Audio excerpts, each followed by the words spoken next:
Coach, second time Arkansas's ever beaten the #1 team.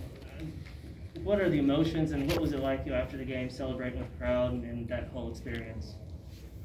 Yeah, I mean, I give our players a lot of credit. The last couple of days in preparation, shoot around, they truly believed tonight that they were going to win the game. We talked about, not like being level. I thought a couple of years ago against Kentucky that we didn't run out of energy from a playing standpoint. We just emotionally, we got so sky high at the beginning, and I thought, when that thing went to overtime and we were in the huddle, I didn't sense any panic. We had a lot of players talking in the huddles, which I thought was a great sign. Really throughout the game, it wasn't just me. Early in the year, it was one voice. We had a lot of guys talking about a lot of different things. We had guys suggesting plays and wrinkles to things, and we did some unique things that we haven't done before, and they went out and executed them. We had a new baseline out of bounds play. We knew that they would put Kessler on the ball once in a while, regardless of who inbounded, and the staff did a great job of pulling JD to get a quick corner ISO, and I thought that play was huge for us. I thought we did a great job defending as a team, defending them throughout especially the first half. We knew that Jabari Smith is really talented, and with his length, he's probably going to make some tough shots and shoot over you, which he certainly did. But we felt like he earned his points, and we felt like KD Johnson, we had to eliminate any clean looks he had, and I thought we did a great job of that. Most importantly, our transition defense was phenomenal, and that was something that we felt like we wanted them to play in half court. We wanted to try to get out and transition as much as we could. Devo, that was probably his best game, of the year for us. Obviously, we got to rebound the ball better, but to hold them under 40% just an incredible run defensively. You mentioned the rebounding. They were plus 16 in the first half, but only plus 2 the rest of the way. What was the difference there in the second half and overtime? I just told the guys you're not playing if you don't rebound. At halftime, that was the only strategic thing. There was nothing that we could talk about. Maybe sharing the ball a little bit more on offense. But we were getting stops, and then we were blowing saves. And that's a term we use, is you can't get a defensive stop and work so hard against the #1 team in the country, and then you give up all these offensive rebounds. But we played who we were going to play, and we wanted to space the floor a little bit. We didn't want to go too big, and so they had some size advantages at certain positions. Yeah, Eric, Auburn's had a lot of comeback wins this year, and they go ahead by 5 with about 2:30 left or something. You're thinking, boy, whether they're going to escape. But what did you guys do to force the overtime, and then obviously took over in overtime? Yeah, I thought just, making them earn everything we could. We kept talking about just get to the cup, man, get free throws attempted. And, to have 32 tonight against arguably the best shot blocking team that we faced since I've been here, the best shot blocking team that I've faced as a coach in college. But I thought we did a good job of getting into the body early, not late. You get into a shot blocker late by the rim, that's people talk about doing that. It's too late. It's going to get blocked. You got to get into the body early, 15 feet out. And I thought JD Note did a great job of that. Yeah, what do you think of JD's game overall? He took 20 shots, but he got to the line 14 times, and they're really good on both sides of the ball. We asked JD to do a lot. We had him in the first half, guarding #1 Wendell Green, and then obviously moved to DC Tony over there. But JD's got to guard a bigger guy when we take him off of Green, and he just puts so much pressure on the defense because his ability to get shots up. It's hard to get a shot up against a team that good defensively, and that well coached. and he was able to do that for us. And then the 14 FTAs was huge, and Jay Will's 7 free throws attempted really big, and Likes and Tony then making free throws when we needed them. Yeah, Eric, you guys didn't have an offensive rebound or a second chance point in the first half, but Audis changed that pretty quickly in the second. Could you just maybe speak to the level of toughness that he played with in an environment that, like, you guys really needed a kind of a jolt of toughness? Yeah, we mentioned that, at halftime, like, we told you guys to get back in transition, but we didn't tell you to be allergic to offensive rebounding. Like, you got to go to the glass and then get back. Like, it's a twofold thing. It's not shot goes up and get back.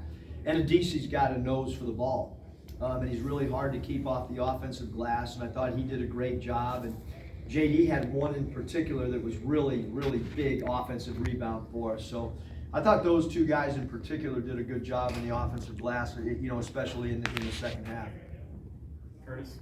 Could you just talk about the defensive performance overall? You held a team like Auburn under 40% from the field, and then on a night where you do give up a lot of offensive rebounds, you forced them into 19 turnovers and converted those into 5 points. Yeah, I don't know how much credit. I got to just keep giving our guys credit, because there's not a lot of teams this particular time of year in shoot around. We did 4-man shell today. And we called it a 4-man Auburn shell, where we just removed one of their players but looked at actions. Then we went to a 5-man shell and looked at 5 pieces of the floor. We did that over and over and over, and it was semi-live today. And they keep buying in, and they keep talking in practice through things, which is what a mature team does. We talked about, not a high assist team, Auburn. So if it's not a high assist team, then the ball scores. The ball doesn't have eyes. And so we had to do a good job of collapsing and trying to be disruptive on the ball. And I thought we did that, obviously, to cause 19 turnovers. Hey, Eric, what do you think of the post-game scene? And I was trying to get down here, but somebody said they saw you on TV and they thought you might have gotten jostled around some. But what do you think of that scene? And did you get? I hope nothing else got dislocated. No, we had a plan to get me out of there right away, which we did. Not right away, but quickly enough. And then when I went out earlier today, the students were asking if we won, would I take my shirt off? So I said, yeah, I'm going to do it if we win. And so we took my shirt off, and I went back out and wanted to celebrate with the students. I think the big thing is anytime there's a scene like that is you just want everybody to be safe, have fun, but not have any injuries or anything. And you don't get an opportunity to be in that type of environment often, but our guys deserved it. And then what does this win mean to you personally? Eddie Sutton's the only other Arkansas coach who's ever beaten #1. All the great things Nolan Richardson did, he didn't get a chance to be in #1. What does this mean to you personally? We still got a lot of games to play. I'm really happy that my daughter had dance tonight, and her dance teacher told her she had to go to dance and couldn't miss dance tonight, and she went, but was able to make the second half. And so my wife and daughter have never really been in the locker room except after an NCAA tournament win, and they came in tonight. My ex-wife flew in from San Francisco, so Michael's mom was here, and it's pretty cool. The only thing that sucks is my younger son Matthew had too many classes today, so he couldn't be here to experience it. But just to see the look of our parents, of our players after the game is really cool, and the scene in the locker room is good. They deserve it. We grind and we work hard, and to be able to take a moment of celebration like that's cool.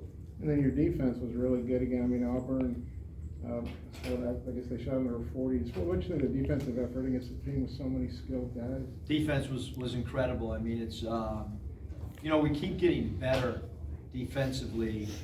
Even sometimes when teams hit shots, You know, Jabari Smith is a right-handed player that loves to go left. It takes a lot of, you know, scouting to pick that up, and then it's really hard for a student athlete or a college player to force a right-handed guy left. And so I give our guys a ton of credit for grasping the game plan. I said it last night on my radio show because Dr. Counts was at practice yesterday, and he watched it, and obviously he played here, and he said, how much do you really think that these guys grasp all the stuff that you just went through?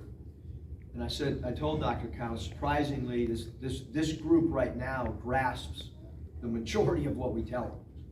And so I think that's where we've grown from earlier in the year. I mean, early in the year, we couldn't even tell guys to put a hand in the eyeball. They were just giving up horse shots.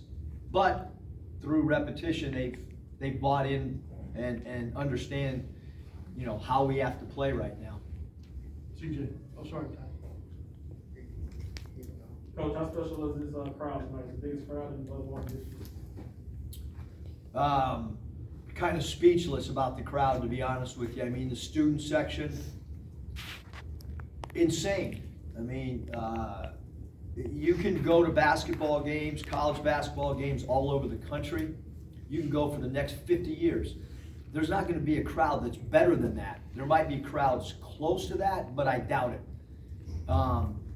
You know, I hope that this is a beginning of, as we look towards the end of the rest of our home games, that we can continue to build on this. I know anybody that came in here, there's not anybody that walked out of here that didn't have fun at this game. That's a guarantee, unless it was an Auburn fan. And there weren't any. To go off CJ's question, the win, the scene after, what kind of impact does that have in recruiting, not just tonight, but moving forward? If I had you look at my phone, a lot. Look, this is really big for the state, this game, because we know, we talked about it today, like all eyes in the whole state were going to be on this game. And then all eyes were going to be on it nationally, not to watch Arkansas.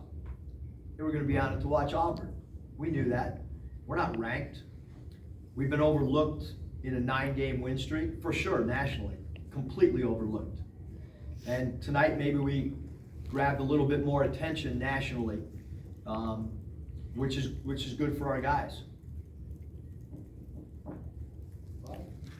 I got a deadline, man. You calling it quits, Bob? That's the first time in 3 years you've called it quits. Seriously, Bob? I mean, he dropped the mic.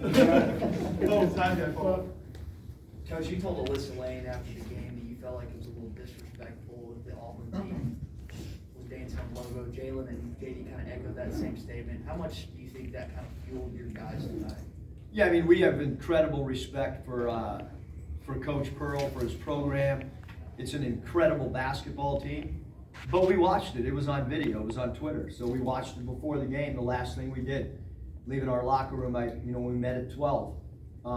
But again, they're a uber talented, excellent coach team, and whatever. Like, we had to go play for 40 minutes, and I guess it was 45, and they had to go play for 40, and it was a great basketball game. I mean, they competed hard, meaning Auburn, and played with great intensity, and so did our guys. So did you take Thought you had a deadline. Did you take your shirt off in the locker room and then come back out and have your sling on and everything, or? I took the sling off, Okay. took the shirt off, Okay. and then went back out and celebrated. Okay, so you didn't have your sling on? No, I had the sling on. Okay. I put the sling back on. I got you. Thanks, everybody.